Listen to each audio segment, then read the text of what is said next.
নমস্কাৰ, মই প্ৰশান্ত কুমাৰ শইকীয়া, পাৰিজাত নাৰ্চাৰী যোৰহাট হৈ বিশেষ এটা ভিডিঅ'লৈ আজি আপোনালোকৰ ওচৰলৈ আহিছোঁ।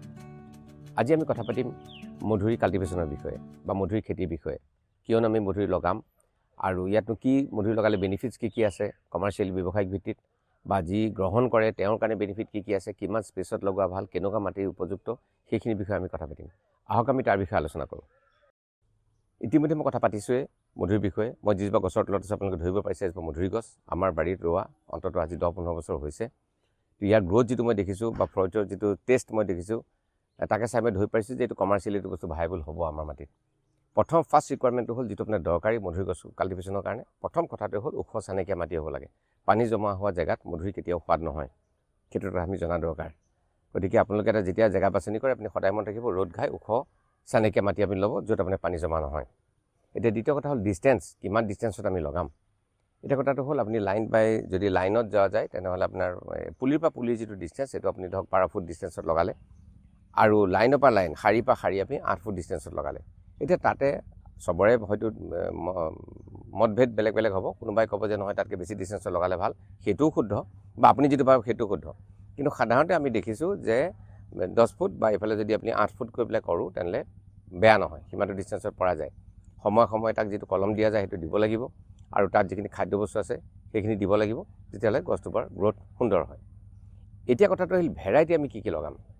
তো বিভিন্ন ভেৰাইটি আজিকালি মাৰ্কেটত পোৱা যায়। আমি যিকেইটা উপলব্ধ ৰাখিছোঁ বা বৰ্তমান দুই এটা আমাৰ ওচৰত নাইও, তথাপিতো আমি প্ৰায়ে যিকেইটা ভেৰাইটি ৰাখোঁ সেইকেইটাৰ বিষয়ে মই নাম আপোনাক কৈ দিছোঁ।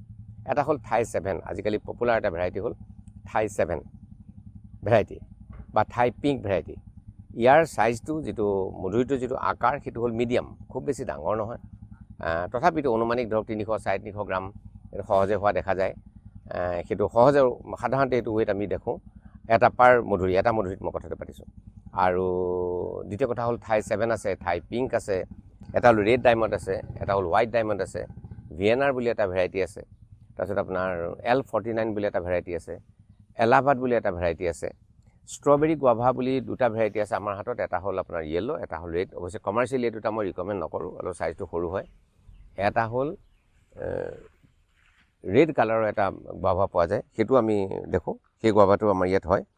আৰু এটা হ'ল গল্ডেন কালাৰ গুৱাভা আহে, সেইটো এটা ভেৰাইটি আমাৰ হাতত আছে। তো ভেৰাইটি হিচাপে বহুতে আছে, তথাপিতো এই গোটেইকেইটা ভেৰাইটিৰ ভিতৰত মই ভাবোঁ থাই 7 বা থাই পিংক এই দুটা ভাল। ভিয়েনাৰটো আজিকালি খুব জনপ্ৰিয় হ'ব ধৰিছে, আৰু ইয়াৰ বাদেও ভাৰতত বেলেগ বেলেগ বহুত ভেৰাইটি পোৱা যায়। তো মোটামুটি এইকেইটা হ'ল কমাৰ্চিয়েলি ৰিকমেণ্ডেড ভেৰাইটি। আপুনি সেইকেইটাৰ ভিতৰত কৰিব পাৰে ডিষ্টেঞ্চটো আপুনি লগালে। আৰু লগোৱাৰ সময়টো সাধাৰণতে আমি দেখোঁ যে বহাগ মাহতে আমি সাধাৰণতে এইবিলাক গছ লগাওঁ, বা বৰষুণ অহাৰ লগে লগে আমি লগাওঁ, বা বৰষুণৰ শেষত বা অক্টোবৰ নৱেম্বৰ তেনেকুৱা আমি লগোৱা দেখোঁ। সেই সময়ত পানী অকণমান কমে কিন্তু মইচাৰটো মাটিত থাকে, সেই হিচাপত আমি গুৱাভাত লগাব পাৰোঁ। এতিয়া কথাটো হ'ল গুৱাভা আমি কেলেনো ছুপাৰ ফ্ৰুইট বুলি ইয়াক কোৱা হয় সেইটো আমি জনা দৰকাৰ। যে কি কাৰণে আমি ইয়াক কওঁ। প্ৰথমতে কথা হ'ল গুৱাভাত যথেষ্ট পৰিমাণে মধুৰিত যথেষ্ট পৰিমাণে ফাইবাৰ থাকে, যিটো আমাৰ শৰীৰৰ কাৰণে অত্যন্ত জৰুৰী। ফাইবাৰ থকাৰ লগে লগে ই আপোনাৰ দেহৰ যিটো আপোনাৰ পাচন তন্ত্ৰ সিত আপোনাৰ সুবিধা কৰি দিয়ে, বস্তু হজম হোৱাত সুবিধা কৰি দিয়ে। পেটটো ভৰি থকাৰ লগে লগে আপোনাৰ খোৱাটো অলপমান ভৰি লোভটো কমাৰ লগে লগে আমাৰ যিসকল অবেজ শকত মানুহ তেওঁলোকৰ কাৰণে সুবিধা, বা ছুগাৰ পেচেণ্টৰ কাৰণে যথেষ্ট সুবিধা, বা যিসকলক ফাইবাৰ লাগে, বা এনেও আমাৰ ডায়েটত ফাইবাৰ লাগেই, খাদ্যত আমাৰ ফাইবাৰ লাগেই। তুমি এটা one of the good source আমি হ'ল মধুৰি। তাৰ লগে লগে পটাছিয়াম, এইটো খুব দৰকাৰী স্বাস্থ্যৰ কাৰণে, সেইটো আমি পটাছিয়াম আমি যথেষ্ট পৰিমাণে পাওঁ। কেলছিয়াম আমি পাওঁ, ইয়াৰ পৰা পাওঁ, বিভিন্ন বস্তুখিনি পাওঁ, খালি এইকেইটা বস্তু বেছিকৈ পাওঁ, মই সেই কথাটো আপোনাক ক'ব খুজিছোঁ। আৰু যিটো গল্ডেন ডায়মণ্ড যিকেইটা আছে, বা ৰেড ডায়মণ্ড ভেৰাইটি যিকেইটা আছে, বা ৰঙচুৱা যিকেইটা মধুৰি ভেৰাইটি আছে, তাত লাইকপিন পোৱা দেখা যায়, যিকেইটা শৰীৰৰ বিভিন্ন কামৰ কাৰণে আমাক লাগে। তো এইকেইটা কথা আপুনি কি আপুনি পাব, ভিটামিনছ মিনাৰেলছ পাব, সেইখিনি বস্তু আপুনি নেটত চাৰ্চ কৰিলেও আজিকালি সহজে উপলব্ধ, আপোনালোকে এইকেইটা অনুধাৱন কৰি ল'ব পাৰিব। কিন্তু মই দেখিছোঁ গোটেইকেইটা ফ্ৰুইটৰ ভিতৰত কোৱা যায় যে বেলেগ ফ্ৰুইট, আমাৰ অসমত এভেইলেবল বেলেগ ফ্ৰুইটতকৈ মধুৰিত যথেষ্ট ওপৰত মানদণ্ড আছে। যেনে আমলাটো খুব বেছি ৰিচ নিউট্ৰিশ্যনেলি, একেধৰণে আপোনাৰ মধুৰিটো যথেষ্ট ৰিচ, আৰু মধুৰিটো সেইটো কাৰণেই ছুপাৰ ফ্ৰুইট বুলি কোৱা হয়। মই ভাবোঁ যে আপোনালোকে যেনিবা মধুৰি গছ আপোনালোকৰ ঘৰত লগাব, বা কমাৰ্চিয়েলি কোনোবাই কৰিম বুলি ক'লে কৰিব পাৰে, কাৰণ তাৰ ৱেইট চাই পেলাই জোখ চাই পেলাই মই দেখিছোঁ কমাৰ্চিয়েলি এইটো ভাইবল। তো আমি তাকে আগ্ৰহ কৰিলোঁ, যদি আপোনালোকে লগাই আমি আনন্দ পাম, বা আপোনালোকৰ যদি পৰি থকা মাটিখিনি যদি আপোনাৰ আবদ্ধ হৈ থাকে সেইটোও আপোনাৰ কাৰণে ভাল।